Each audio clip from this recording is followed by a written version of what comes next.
Il est 20h sur les antennes de la télé Futurs Médias. Mesdames, Messieurs, bonsoir. C'est parti pour le sommaire de cette édition. Djibo Ka a été inhumé ce samedi au cimetière de Yoff. Parents, amis et anciens collaborateurs l'ont accompagné à sa dernière demeure. Le président Sall, qui a assisté à la cérémonie de levée du corps, parle d'un homme d'une dimension exceptionnelle. Démission d'Abdoulaye Wade de son poste de député. Jean-Paul Diaz parle d'une fuite de responsabilité pour le leader du BCG.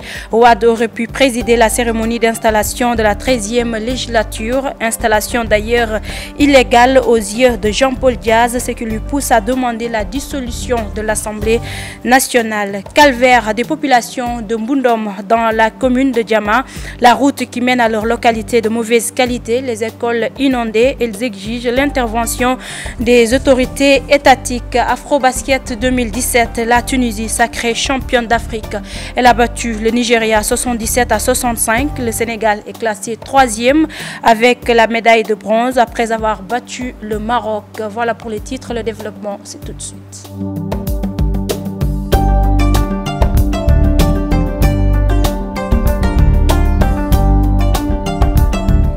Bonsoir à tous et merci de nous recevoir chez vous. Djibo Ka repose désormais au cimetière de Yoff. L'homme d'État, plusieurs fois ministre, a été inhumé ce samedi. La cérémonie de levée du corps s'est déroulée en présence du chef de l'État, Macky Sall. Parents et amis y ont également pris part. Cheikh Tidiane Dione. La morgue de l'hôpital principal de Dakar, noir de monde, sur les lieux, la tristesse et la consternation sont les choses les mieux partagées.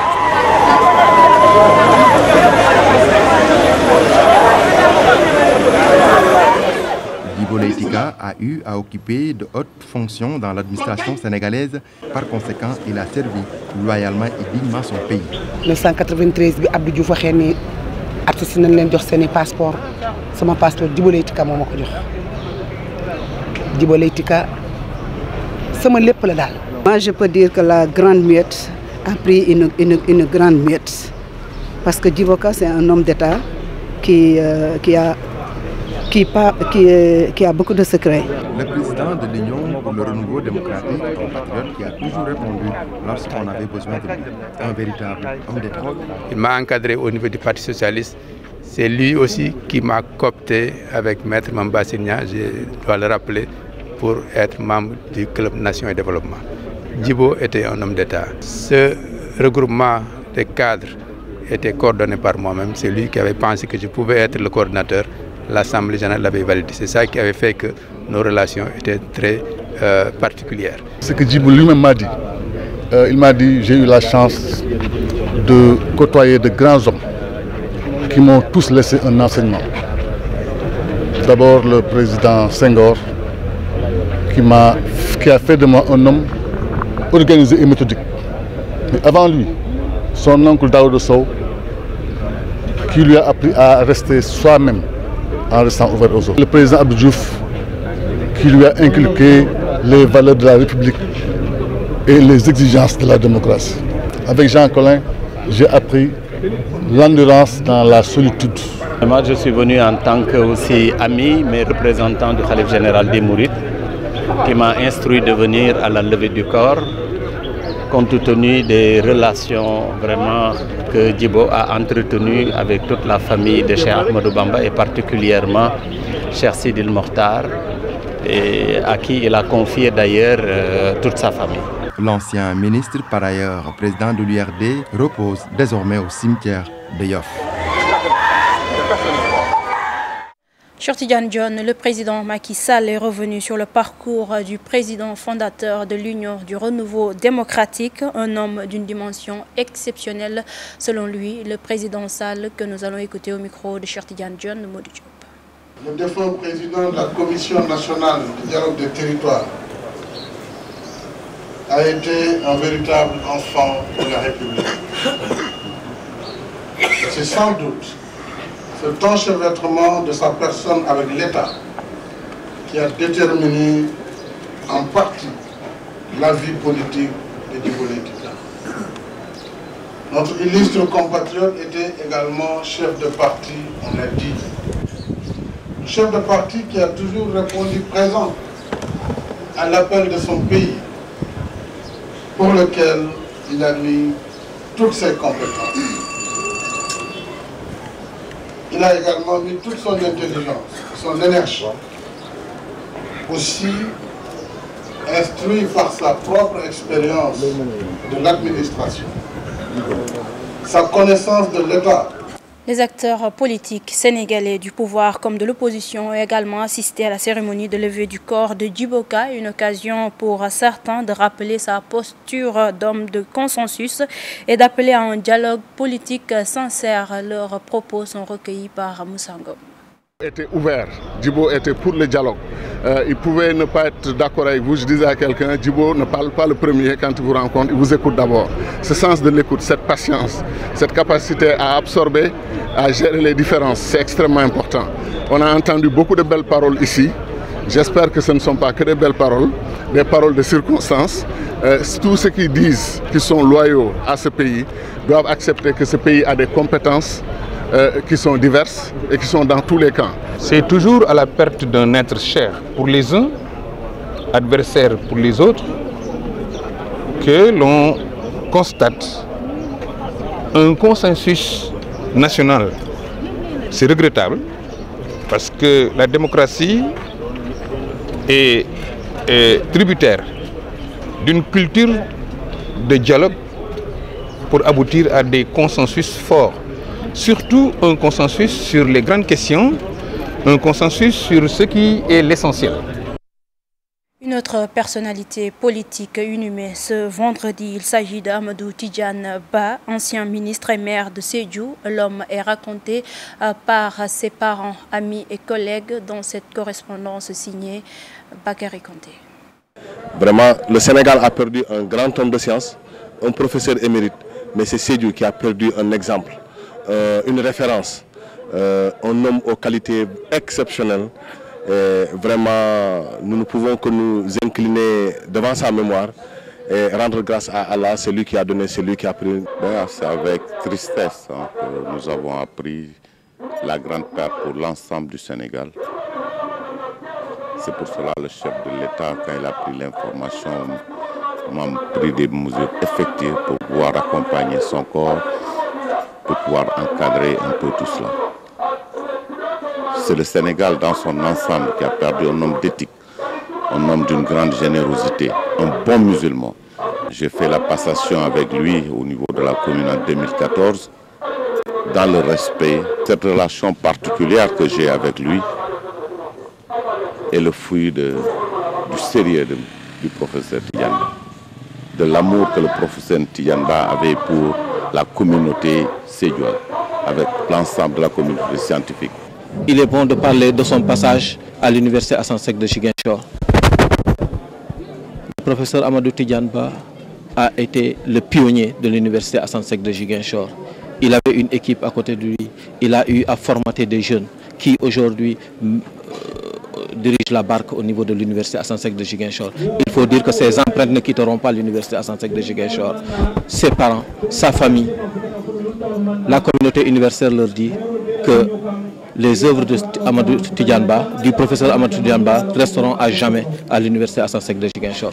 Et vraiment, c'est un grand homme que nous avons perdu. Je suis venu là représenter le président Abdoulaye Wade, puisque demain, il y aura des obsèques à Dakar. Le président Abdoulaye Wade se déplacera lui-même, mais il a tenu à ce que moi, en tant que son adjoint, que je puisse venir ici témoigner de l'affection qu'il y a eu entre eux. Nécrologie toujours, cette fois-ci c'est le monde de la culture qui est endeuillé avec le rappel à Dieu de l'artiste comédien El Hadj Ba. Il interprétait le rôle du ministre Mal dans la série Idole. Il est décédé ce samedi. Le groupe Futur Média présente ses condoléances à sa famille et au monde de la culture politique. À présent, démission d'Abdoulaye Wade et de son poste de député, Jean-Paul Diaz estime qu'il a fui ses responsabilités, le leader du BCG, d'ajouter que Maître Wade aurait pu présider la cérémonie d'installation de la 13e législature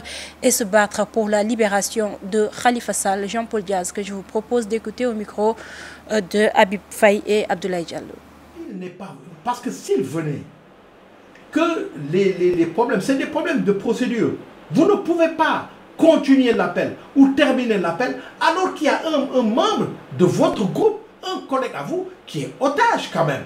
C'est pas sérieux de poursuivre l'appel ou de le terminer ou de rendre clos l'appel. Il fallait arrêter et exiger sa présence. Il pouvait venir faire un discours d'une demi-heure, de 15 minutes, d'une heure, pour fustiger la façon dont les élections se sont déroulées, n'est-ce pas? Et une fois interpellé, exiger la présence de Khalifa. Il pouvait le faire en suspendant la séance. Voilà. Il ne l'a pas fait. Je suis désolé de dire que Maître Abdoulaye Wade a fui ses responsabilités. Mais il est comme ça, c'est un politicien. Il est toujours dans des négociations bizarres, dans des deals, etc. Il souffle le chaud et le froid, etc. Ça ne servait à rien d'aller au domicile familial de Khalifa Sall pour présenter des condoléances, alors que vous ne faisiez rien pour le faire libérer. N'est-ce pas? Or ça, c'était facile. Et ça allait être une première. Il fallait commencer. Ça allait être une première. Et il suspend la séance pour 24 heures. Jean-Paul Diaz soutient également que l'Assemblée nationale doit être dissoute. Il suggère aux députés de saisir le Conseil constitutionnel pour son annulation. Plus de détails avec Habib Faye. À peine installée, l'équipe de la 13e législature suscite beaucoup de commentaires. Jean-Paul Diaz, ancien parlementaire, donne son avis. Mais je considère qu'elle démarre très mal. Elle démarre dans l'illégalité. C'est-à-dire que c'est l'Assemblée nationale qui fait la loi et qui est en train de violer la loi. Quand on a cité les démissions et on a cité les noms des suppléants, ça c'est illégal. Pour le leader du bloc centriste Gaïndé, le cas Khalifa Ababacar Sall devait être tranché par une Assemblée nationale sérieuse. Khalifa Ababacar Sall, ce problème aurait dû être tranché par une Assemblée responsable et par un président de séance sérieux. Le président de séance, lorsque Cheikh Bamba Dièye est intervenu et qu'un autre ou deux autres sont intervenus, mais c'était à lui de constater qu'effectivement... Il suggère aux députés de saisir le Conseil constitutionnel pour annuler la 13e législature. Qu'ils se mettent ensemble, qu'ils saisissent le Conseil constitutionnel de ce problème-là, de cette installation-là, en demandant au Conseil de l'annuler.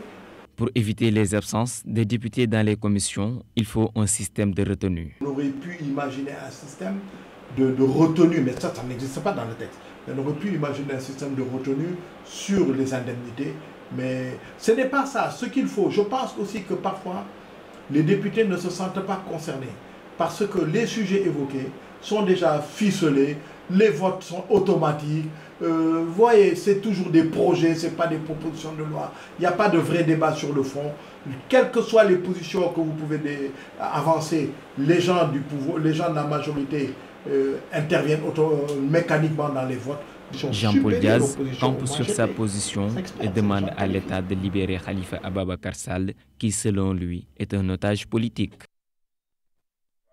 Habib Faye, nous parlons de tout à fait autre chose. La situation des musulmans en Birmanie inquiète le collectif des musulmans de Rufisque. Ses membres fustigent le mutisme de la communauté internationale. Moussa Faye, porte-parole du collectif, est au micro de Ousseynou Thiam Biradiani. En réaction aux opérations de génocide que l'armée birmane et des groupements islamophobes mènent avec la complicité de la communauté internationale, nous dénonçons l'inéquité de la loi sur la nationalité de 1982, privant les membres de la communauté Rohingya de la nationalité birmane, ainsi que le droit à l'éducation et à la jouissance des droits les plus élémentaires. Nous condamnons sans réserve les opérations de génocide et d'épuration ethnique massive conduite par l'armée birmane avec la participation d'individus et de groupements religieux xénophobes sous la bénédiction du gouvernement dirigé par Mme Aung San Suu Kyi.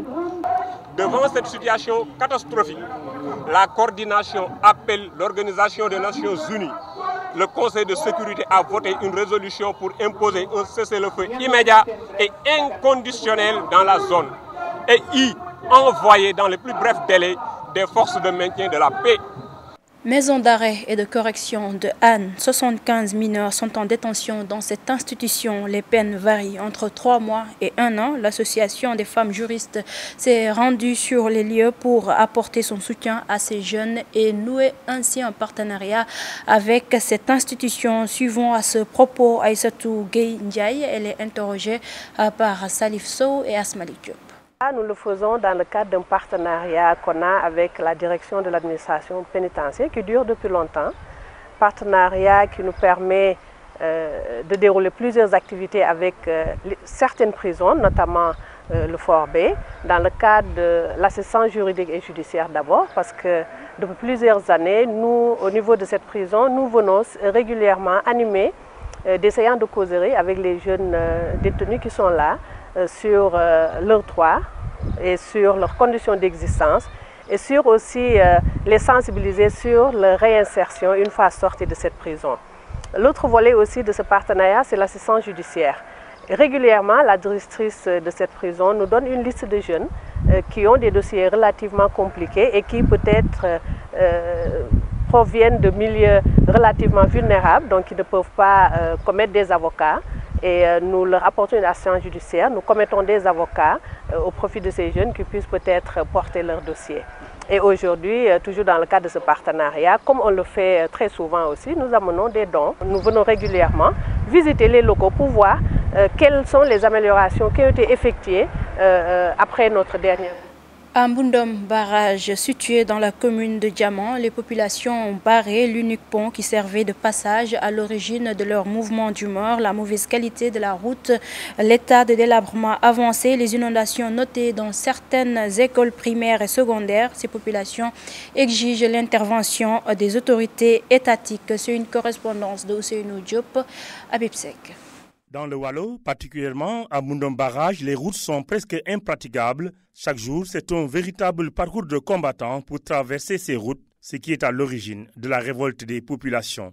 On est complètement oublié par le gouvernement de Macky Sall depuis son élection en 2012. Rien n'a été fait concernant les infrastructures, mais surtout l'assainissement du village. Vous-même, vous avez pu constater que la route Bundum-Rosbecho, qui est longue de seulement de 18 km, mais est impraticable vraiment. À quelques jours de l'ouverture des classes, les parents d'élèves sont très inquiets à cause de l'état de délabrement très avancé des établissements scolaires. À cela s'ajoutent les inondations notées dans toutes les écoles primaires et secondaires. Notre école, ici on a 3 écoles. On a 2 écoles de primaire et un CM. Mais ces écoles-là sont dans un état de délabrement complètement avancé. Nous osons espérer que peut-être d'ici le 9, les autorités viendront ici vraiment pour refaire l'école-là. Sinon, nos enfants n'iront pas à l'école. Je le dis haut et fort. Ils n'iront pas à l'école. Et pourtant, Mbundom fait partie des villages agricoles les plus puissants de la vallée du fleuve. Chaque année, plus de 120 000 tonnes de riz paddy sont produits ici. Quand Delta Central, nous avons 9 000 hectares. Chaque année, plus de 100 000 hectares sont emblavés ici, dans la zone de Mbundom. La production est aussi estimée à 120 000 tonnes de riz paddy. Vous voyez donc le poids économique du village de Mbundom. C'est pour cela que nous avons lancé le président de la République.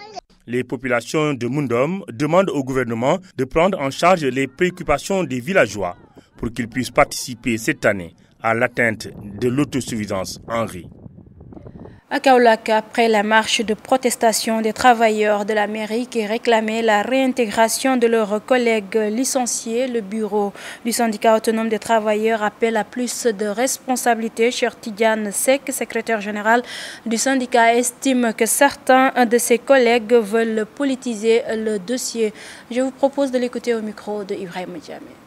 Dans la commune de Kaolack, au dernier soubresaut de politiciens déchus, reconvertis dans la récupération de mouvements d'humeur syndicaux afin de se faire une nouvelle jouvence. En effet, c'est Cire qui, après avoir été défait lors des législatives de 2017,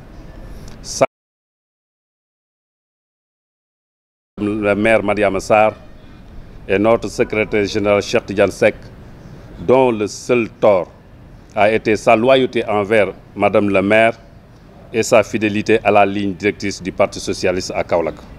Le syndicat SATCOLS appelle encore une fois les travailleurs temporaires au dialogue et à la concertation afin de trouver des solutions idoines à leur douloureuse situation. Je recommande à Madame la maire une gestion prévisionnelle de recrutement de ces agents méritants, d'ignorer ces flibustiers politiques syndicales. Culture à présent, la communauté soninké venue des 4 coins du monde s'est retrouvée à Paris pour une journée d'échange. La communauté veut former des citoyens modèles pour mieux servir l'humanité, nous dit Ibrahima Kamara. La troisième génération d'émigrés veulent changer le cours de l'histoire de l'immigration. Ayant toujours joué les seconds rôles dans les pays d'accueil, Soninké du monde, une très grande communauté de migrants, souhaite désormais voir les choses autrement. Aujourd'hui, nous avons beaucoup de problèmes dans nos communautés, comme toute communauté a son problème. La communauté arabe, ils ont leurs problèmes, la communauté hindoue, ils ont leurs problèmes. Nous, notre communauté, on a aussi un problème. Ce problème-là, pour le régler, il y a beaucoup de solutions pour le régler et ils ne sont pas aussi difficiles. Comment nous pouvons avancer? Comment nous pouvons exceller? Comment nous pouvons progresser? Vous voyez, tous les problèmes que nous avons ici en France, dans la communauté soninké, dans la communauté arabe, c'est quoi? C'est qu'on ne dévance pas, on ne met pas devant les gens les gens qui ont l'expérience dans la chose. Ça, c'est le point le plus important. Si tu mets la personne qui a l'expérience dans la chose devant la chose, la chose, elle va fructifier. Dans un monde où l'heure serait aux grands ensembles, la communauté soninké, éparpillée dans les 4 coins du monde, veulent éviter la déroute à leur progéniture. Aujourd'hui, on vit dans un monde qui est vraiment globalisé, et en plus dans un monde qui est vraiment fragile. Donc personne n'a pas de confiance à confier son fils à n'importe qui. Donc nous, comme de Soninké, même si on consulte aujourd'hui l'histoire de Soninké, on va savoir que les Soninké sont toujours des tolérants. On a besoin, et tout ce qui est, ça soit en arabe, ça soit en français, ça soit en anglais, on a besoin de tous les jeunes diplômés, qui même s'ils n'ont pas de diplôme, on a besoin de tout le monde pour se réunir entre nous et pour aussi construire quelque chose. Une fédération internationale soninké serait en vue pour permettre à ses ressortissants subsahariens de construire durablement des citoyens du monde. Ibrahima Kamara, merci. Sport Afro-Basket 2017. La Tunisie est championne d'Afrique. Elle a battu le Nigeria 77 à 65. Le Sénégal décroche la médaille de bronze. Les Lions ont battu le Maroc en début d'après-midi. Satisfaits de cette 3e place, ils espèrent que la prochaine fois sera la bonne. Leurs propos sont recueillis par nos envoyés spéciaux Mamadou Ndiaye et Ibou Sissé. Plus ou moins, c'est mieux que rien. Il vaut mieux être 3e que 4e. Donc on prend ça, on a joué pour le public sénégalais parce que c'est le minimum qu'il mérite. Donc on remercie le bon Dieu pour ça. Et on devait réagir rapidement. On ne peut pas se focaliser sur ce qui s'est passé hier. C'est un match de basket, on est des sportifs. On a l'habitude. Les victoires et les défaites viennent. Mais il fallait que l'on réagisse rapidement et que l'on essaie de partir sur une note positive. Donc on a réussi à le faire. C'était motivant parce que quand on s'est réveillé ce matin, on s'est bien parlé. On s'est dit qu'au moins on gagne ce match aujourd'hui. Et au début, on a mal joué. Après, à la mi-temps, c'était un peu dur aussi. Le coach nous a donné des consignes. Et les joueurs qui ont démarré la 3e quart-temps ont donné le temps. Après, nous, le reste, on est venu sur le banc pour compléter le reste. On est content de finir sur le podium, mais on voulait plus. On voulait plus avec cette équipe qu'on a. C'est dommage. Il y a des joueurs, cette équipe-là, il y a des joueurs qui ne vont plus jouer l'Afro-Basket 2021. Et c'est un peu dommage. On voulait leur donner cette trophée avant de quitter l'équipe. Mais c'est dommage. On voulait plus, mais c'est le destin. Avoir la meilleure équipe ne veut pas dire forcément que tu vas gagner. Et arrivé ici en Tunisie, on a eu des adversaires qui nous ont vraiment fait jouer, fait exécuter. Et nous n'avons pas fait ça. Et à un moment donné, pendant le match d'hier, je pense que chacun d'entre nous se sentait responsable et voulait prendre le jeu en main et porter l'équipe sur ses épaules. Bon, c'est une surprise qu'on a eue, mais il faut juste tirer une leçon que même si les choses ne vont pas de la manière dont tu veux, tu dois toujours exécuter, avoir confiance en tes coéquipiers et jouer un jeu de basket. Parce que le basketball, ça reste un jeu d'équipe. Voilà, félicitations à nos Lions. C'est la fin de cette édition. Merci de l'avoir suivi. Prochain rendez-vous d'information à 0h avec le tout en images. D'ici là, passez d'excellents moments en compagnie des programmes de la Télé Futurs Médias. Bon week-end à tous.